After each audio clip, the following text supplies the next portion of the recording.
So we're having a look at what is now clearly a transitional West Indies T20 team, with of course a few veterans, including Captain Kyron Pollard and Darren Bravo, who some people argue should be dropped off the team, but that is another story.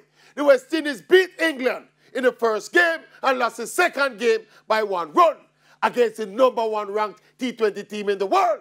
And I am still looking for this significant change in approach by the West Indian batsmen. Still not seeing our batsmen conspicuously rotating the strike and turning ones into twos. We're not seeing it. And we're not going to see it for a long time, because for the umpteenth time, that is not the West Indian game. The first game was won by our bowling. For the second game, the top order scratch and scratch around and kept getting out.